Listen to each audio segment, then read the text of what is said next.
BJP की नई राष्ट्रीय टीम का ऐलान हो चुका है और कई बड़े फेरबदल किए गए हैं। 2029 को टारगेट बनाते हुए 2027 में यूपी विधानसभा को देखते हुए ये बड़ा एक कहते हैं ना, तो लिस्ट के जो नाम आए हैं वो देखा जा रहा है कि बीजेपी पूरी अपनी तैयारी के साथ उतर चुकी है। और नामों के साथ सबसे पहले अगर मैं मध्य प्रदेश की बात करूं तो बीजेपी की नई राष्ट्रीय टीम के ऐलान में मध्य प्रदेश में कम से कम 4 नाम ऐसे हैं जो मध्य प्रदेश से लिए गए हैं, जिसमें सबसे खास तौर पर कविता पाटीदार राष्ट्रीय सचिव की जिम्मेदारी दी गई है उनको। अब देखने वाली बात है कि किस तरीके से जातिगत समीकरण की बात करें या फिर युवाओं को देखते हुए, महिलाओं को देखते हुए जो आरक्षण की बात चल रही थी, कई सारे जो फैक्टर्स हैं वो इस लिस्ट के माध्यम से अब देखे जाएंगे। शुभम, बीजेपी की लिस्ट का ऐलान हो गया है। कल हम चर्चा ही कर रहे थे और जैसे ही लिस्ट का ऐलान हुआ वैसे ही हंगामा मच गया पूरे न्यूज रूम में। हम देख रहे, कल हम चर्चा भी कर रहे थे, कई दिनों से लिस्ट का इंतजार हो रहा था और फाइनली वो इंतजार खत्म हो गया। बीजेपी नवीन नितिन की नई टीम तैयार हो चुकी है। 2027 और 2029 सामने हैं बीजेपी के और इसको पूरी तरीके से टारगेट बेस्ड माना जा रहा है कि 27 को साधने की तैयारी है और 2029 को साधने की तैयारी। कुछ नाम मध्य प्रदेश से थे जो हम बात कर रहे थे कि हो सकता है ये नाम हो सकते हैं कि इनको जगह मिल जाए, लेकिन जैसे कविता पाटीदार का नाम लिस्ट में शामिल है, एक बड़ी जिम्मेदारी दी गई है। वीडी शर्मा का नाम ले लीजिए और भी। और सबसे बड़ी बात, इस नई लिस्ट में 12 महिलाओं को जगह दी गई है। तो सबसे पहले तो मध्य प्रदेश की बात कर लेते हैं। कौन से नाम ऐसे हैं जो आपको लगता है कि आने चाहिए थे और आए नहीं है, और जो कयास लग रहे थे उससे उलट ही रिजल्ट हो गया है? जैसे देखिए, अभी 2 दिन पहले हम लोगों ने देखा या चर्चा भी की कि मध्य प्रदेश बीजेपी के जो बड़े नेता थे, चाहे वो बीडी शर्मा रहे हों, चाहे वो नरेंद्र सिंह तोमर रहे हों, चाहे वो प्रहलाद पटेल, कैलाश विजयवर्गीय, तमाम वो नेता जो एक समय दिल्ली धड़े के माने जाते थे, वो सारे नेता एक बार फिर से प्रधानमंत्री, गृह मंत्री से मिले। तो लोगों को ये लग रहा था कि जब नई कार्यकारिणी बन रही है या नई टीम बन रही है तो हो सकता है उन नेताओं को जगह मिले, लेकिन ऐसा हुआ नहीं।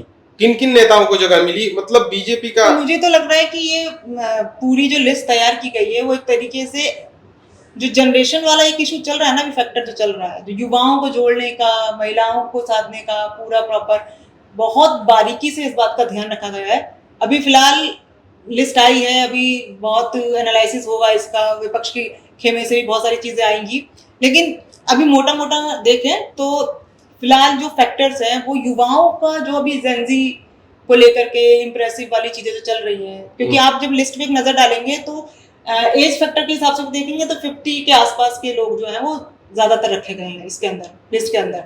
तो क्या ऐसा है कुछ ऐसा?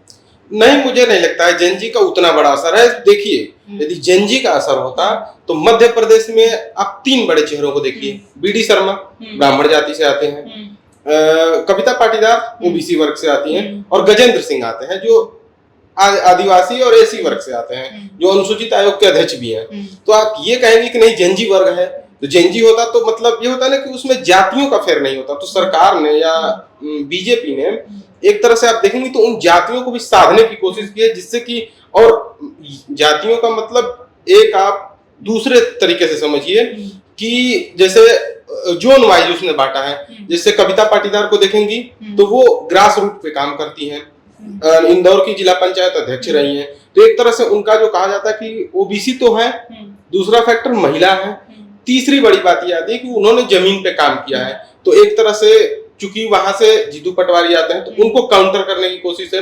दूसरी बात बीडी शर्मा की बात आती है कि जब प्रदेश अध्यक्ष से हटाए गए तो कुछ लोगों को लगता था कि इनकी राजनीति लगभग खत्म हो जाएगी, लेकिन वो फिर नए क्लेवर में आए हैं 2 नेता। तीसरे नेता गजेंद्र सिंह, जो आदिवासी, एक तरह से कांग्रेस में भी देखेंगी तो जो नई जनरेशन कांग्रेस की आई है, चाहे वो जीतू पटवारी रहे हो या उमन सिंगार को देख लीजिए, वो भी आदिवासियों के बड़े नेता हैं। तो एक तरीके से उसको काउंटर करने के लिए इसने आगे किया है। तो जेनजी का जो मामला है वो हो सकता है लेकिन वो उतना बड़ा फैक्टर नहीं है जितना बड़ा कि मतलब इन जातियों को जब हम देखते हैं, विपक्ष तो बनाएगा ना इसको बड़ा फैक्टर एक तरीके से। देखिए, लिस्ट की बात है तो जाहिर सी बात है, बीजेपी जब भी कुछ अनाउंस करती है या कुछ भी नाम होता है, चाहे वो मुख्यमंत्री का नाम हो या किसी भी किसी बड़े पद पर अगर कोई नाम निकलने वाला होता है तो वो बहुत एक्सक्लूसिवली निकाला जाता है कि आप और कुछ और सोच रहे होते हैं, विशेषज्ञ और कुछ बात कर रहे होते हैं, जितने भी राजनीतिक पंडित हैं वो कुछ अलग बातें बोल रहे होते हैं, लेकिन जब अनाउंसमेंट होता है या सामने तस्वीर आती है तो एकदम से उलटफेर वाली सीन होता है। और ये पिछले जितने भी चुनाव हुए हैं सभी में देखा गया है, चाहे वो उत्तर प्रदेश की बात कर लो या मध्य प्रदेश की बात कर लो, सीएम फेस की। तो अभी इस लिस्ट से देखो दो चीजें हैं, मेन टारगेट अगर हम बात करते हैं 2027 विधानसभा चुनाव है यूपी में, तो जाहिर सी बात है जब भी कोई भी किसी भी स्टेट में चुनाव होता है तो बीजेपी की जो तैयारी है वो जमीनी रूट से देखी जाती है इस बार भी। और ये लिस्ट उसी रूट का एक आईना है एक तरीके से देखा जाए कि अब पूरी तरीके से कमर कस ली गई है और तैयारी मजबूत कर दी गई है, चाहे वो किसी भी स्टेट से जितने भी लोगों को सदस्यों को जगह मिली है इस नए संगठन में, इस नई लिस्ट में।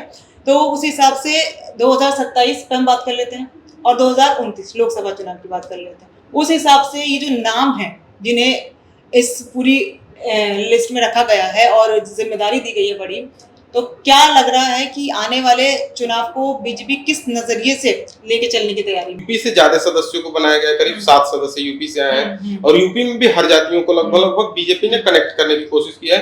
लेकिन उससे भी बड़ी बात पूरी लिस्ट में मुझे ये नजर आई कि आप देखिए बीजेपी में जो करीब 6 साल से हाशिए पे खड़े लोग थे उनको पार्टी में लाया गया। तो इसको आप 27 से देख नहीं सकती, पूरी अलग है।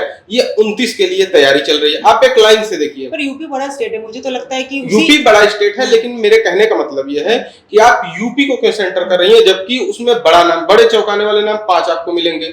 आप वसुंधरा राजे को देख लीजिए, आप महाराष्ट्र से पंकजा मुंडे को देख लीजिए, आप सतीश पुनिया को देख लीजिए, आपको तमाम नेता जो बीजेपी में कल तक हाशिए पे थे, उनका कहा जा रहा था कि राजनीतिक तौर पे वो पीछे गए हैं। लगातार फडणवीस से पंकजा मुंडे की अनबन चल रही थी, वहां हाई कमान से फिर उनकी बातचीत हुई। या वसुंधरा राजे का तो मतलब होता है कि उनका तो गुस्सा या उनकी नाराजगी तो जग जाहिर है। तो फिर उन नेताओं को, जो नेता कभी न कभी दिल्ली से उनकी दूरी रही हो या आला कमान से या राज्य से कुछ खटपट रही हो, तो एक तरीके से पीछे गए। तो उन सारे नेताओं के नाम आप लगभग देखेंगे तो स्मृति ईरानी कई सालों से राजनीतिक रूप से सक्रिय थी, और ब्राह्मण 2 नेताओं के मैं नाम बता रहा हूँ। एक हरीश द्विवेदी हैं जो बस्ती से पूर्व सांसद रहे हैं, उनका भी वजूद एक पार्टी में बढ़ना, क्योंकि ब्राह्मणों की नाराजगी है।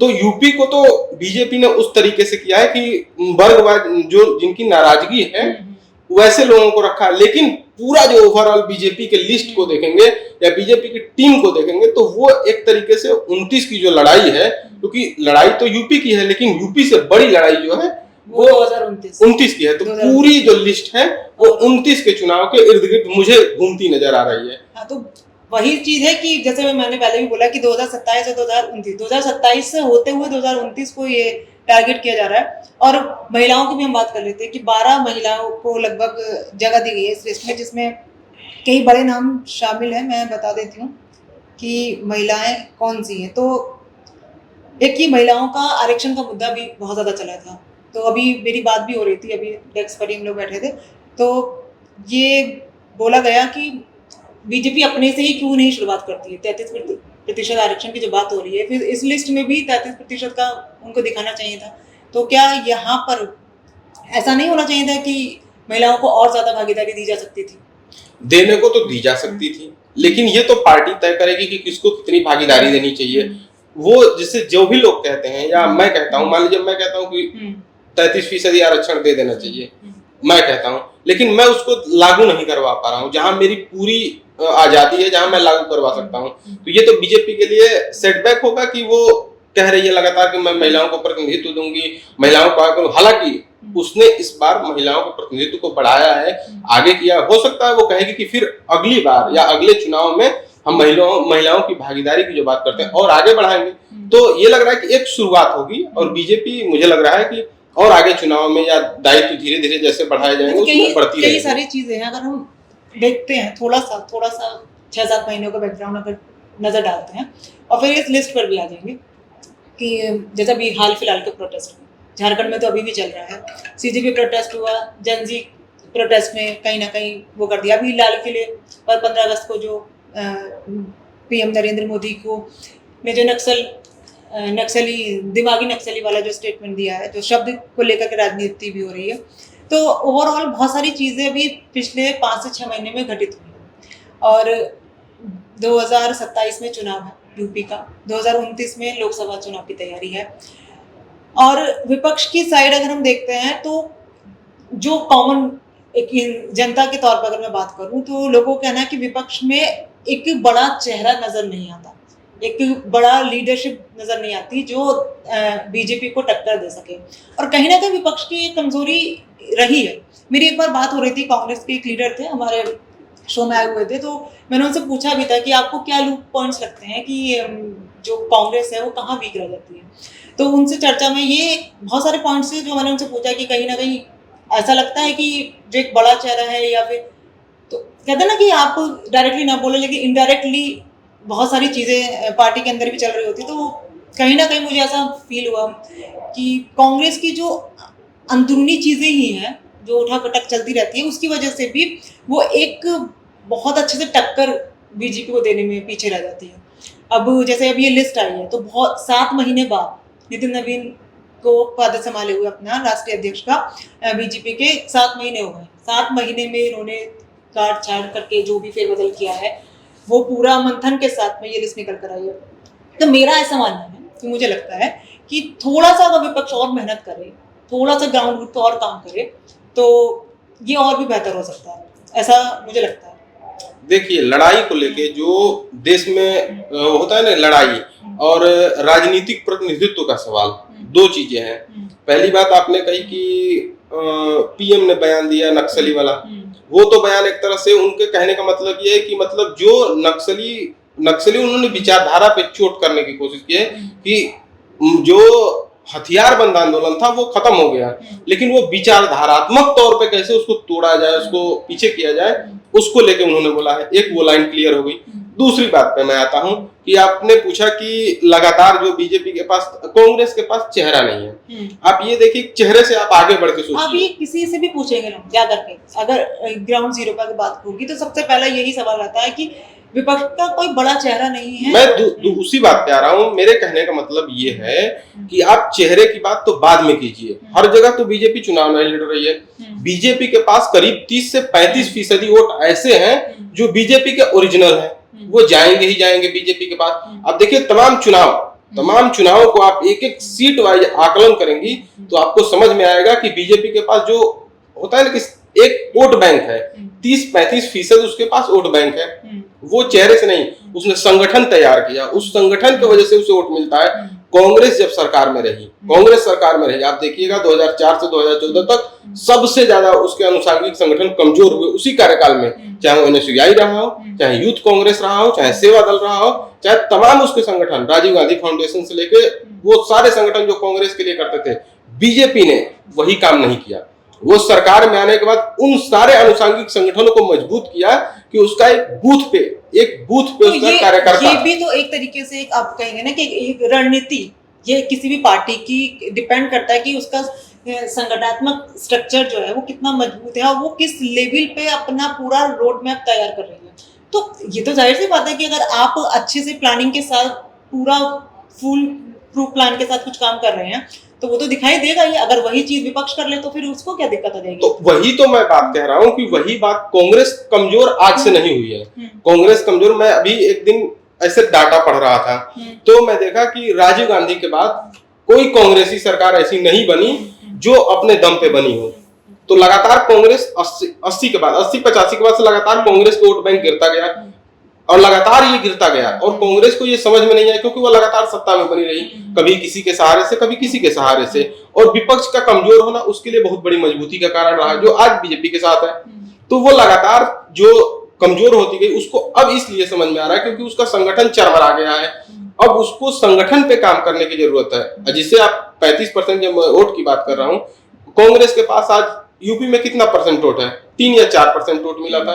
लगातार आप वोट परसेंट आपका गिर रहा है, आप उस पर मेहनत कर नहीं रहे हो और आप लगातार ये कह रहे हो जनता के मुद्दे जो उठाने चाहिए। मान लीजिए मेरे लिए मुद्दा क्या है, मेरे लिए मुद्दा शिक्षा का है। राहुल गांधी की बात अभी मैं कर देता हूं, दिल्ली में वो बहुत बड़ा आंदोलन के समर्थक हो जाते हैं, लेकिन वही राहुल गांधी झारखंड में आज उन्होंने लेटर लिखा है, आज इतने दिनों के बाद उनको आंदोलन की याद आई, वो कहते तो हैं कि मैं सपोर्ट कर रहा हूँ। यही चीज मैं बोलना चाह रही हूँ कि कहीं ना कहीं आप 4 कदम पीछे चल रहे हैं उस चीज से कि जहां पर आपको स्टैंड लेना चाहिए और राइट टाइमिंग पर लेना चाहिए वहां आप अलर्ट नहीं है, उसके बाद आप सो के जागने वाला काम करते हैं।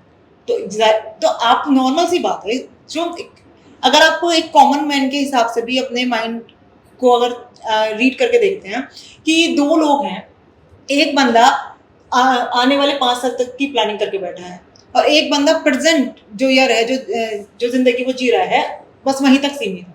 तो कौन सा बंदा ज्यादा आगे तक सोच पाएगा? तो जो 5 साल की जो काम कर रहा है, जो आगे का रोड मैप तैयार कर रहा है, वही तो कर पाएगा ना। तो सेम चीज मुझे कांग्रेस और बीजेपी की लगती है कि बीजेपी कहीं ना कहीं अपने आप को ये शो करने में आगे रहती है कि उसके पास एक प्रॉपर ब्लूप्रिंट्स है, बात मतलब उसके मुद्दे क्या हैं, वो क्या करना चाहती है, उसके पास उसका एक विजन है काम करने का। कांग्रेस का विजन कहीं ना कहीं धूमिल रहता है।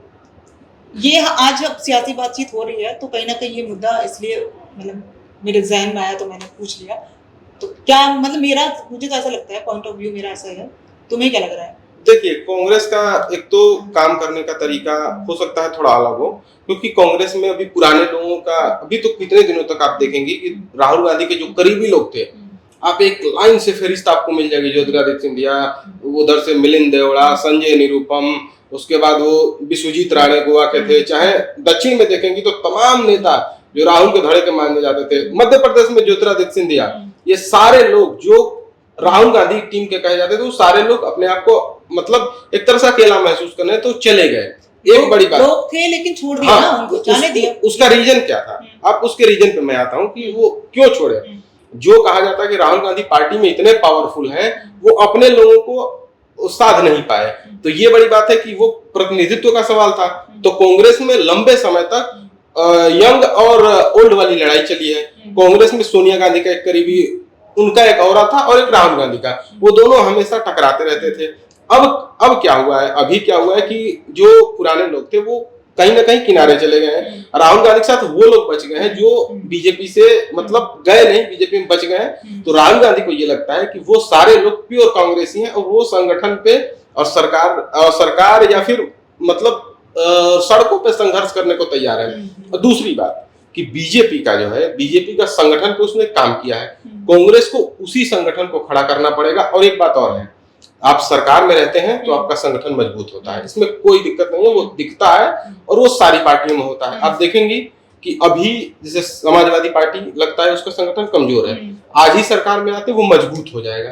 तो ऐसा नहीं है, बीजेपी ने संगठन में काम किया, कांग्रेस को संगठन को ही मजबूत करने की जरूरत है, क्योंकि बूथ पे आपका कार्यकर्ता वोट दिलाता है, न कि आपका जो मंत्री बैठा है भाषणबाजी कर देगा या राहुल गांधी यहाँ से ट्वीट कर देंगे, उस पर कुछ नहीं होने वाला है। देश ऐसे नहीं चल रहा है कि आप चुटकी बजा देंगे सारी चीजें ठीक हो जाएंगी। चलिए हम वापस से लिस्ट पर आ जाते हैं, बीजेपी की लिस्ट पर हम थोड़ा सा ज्यादा आगे चले गए कि देखिए अब ये तो अब आने वाले चुनाव बताएंगे किसकी तैयारी कितनी है, किसने कितनी कमर कस रखी है। कांग्रेस के जो अब नए जो जमीनी स्तर पर मजबूती दिखाने की अभी जहद चल रही है वो कितना कामयाब रहती है।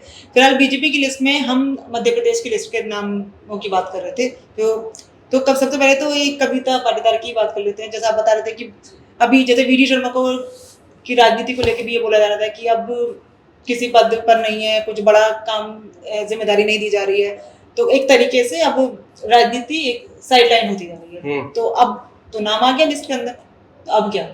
अब वही तो है कि बीडी शर्मा का जो नाम आया है, इसलिए एक तो उनके जो विरोधी थे, एक तरह से आप देखिए मध्य प्रदेश में दतिया चुनाव के मतलब हारने के बाद बीजेपी के अंदर या ऊपरी नेतृत्व तक आप ये बात समझिए कि पूरे मध्य प्रदेश के उन नेताओं को, जो नेता एक तरह से बताया जा रहा था कि संगठन में भेजे गए, वो नेता दिल्ली की तरफ आए।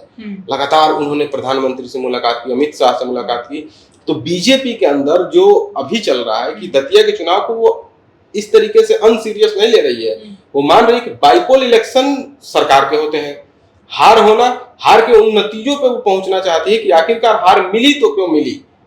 वो ये जानना चाहती है किस में उसकी गलती थी, संगठन कहाँ कमजोर हुआ, बूथ लेवल पे कहाँ काम नहीं हुआ, हाँ, किस कारण। तो वो ये पता लगाने के लिए, या वो तमाम नेता, वो सारे नेता, अब देखिए उसके बाद उसी दिन शायद मुझे लग रहा है कि खंडेलवाल जो वहां के प्रदेश अध्यक्ष हैं वो भी आए थे दिल्ली में, उन्होंने भी मुलाकात की थी। तो जो नए नेताओं को दिया जा रहा है, पद दिया जा रहा है, चाहे वो कविता पाटीदार हो या गजेंद्र सिंह हो या लाल बीडी सिंह शर्मा हो, हाँ। या इन लोगों को बस होता है कि एक नया नेतृत्व तैयार किया जा रहा है। और दूसरी बड़ी बात यह है कि बीजेपी ये चाहती है कि अब नए नए तरीके से कोई गुटबाजी ना हो, क्योंकि 27 के बाद 28 में मध्य प्रदेश में भी चुनाव है और इन सारे चुनाव और में दतिया में जो हुआ हाँ, है उसको भूलेगी नहीं, उसको बीजेपी भूलेगी नहीं। तो वो उस तरीके से साधना चाहती है। और मध्य प्रदेश ही नहीं, राजस्थान में, महाराष्ट्र में, आंध्रा में, जहां जहां उसकी सरकारें हैं, यहाँ तक कि देखिए अभी कुछ दिन पहले आपने सुना होगा कि गुजरात में नितिन पटेल एक नेता हुआ करते थे, एक टाइम बहुत पावरफुल थे, लगातार उनको मंत्रालय से बाहर करना, फिर उनको भी बुलाना, दिल्ली में बातचीत करना। या रिसेंटली सबसे बड़ा उदाहरण तो दतिया का ही है शुभम, जिस तरीके से नरोत्तम मिश्रा को लेकर के चर्चाएं चल रही थी, उनके फेस पे चुनाव लड़ने की बात हो रही थी और अचानक से फेस बदल देना। हाँ। तो इस तरह के डिसीजन बीजेपी के मुझे लगता है राजनीतिक इतिहास में दर्ज हो रहे हैं। दोनों चुनाव, वो दतिया और बांकीपुर 2 चुनाव हुए, उन दोनों चुनाव में बीजेपी की हार ने पूरे शीर्ष नेतृत्व को, जो दिल्ली में बैठा है, चाहे पटना में बैठा हो, चाहे भोपाल में बैठा हो, उसने सबको हिला कर रख दिया है कि बाईपोल इलेक्शन में। और जहां हमने लगातार काम किया है, और मध्य प्रदेश देखिए, मध्य प्रदेश बीजेपी का ही नहीं गढ़ है, वो आरएसएस और संघ का गढ़ है।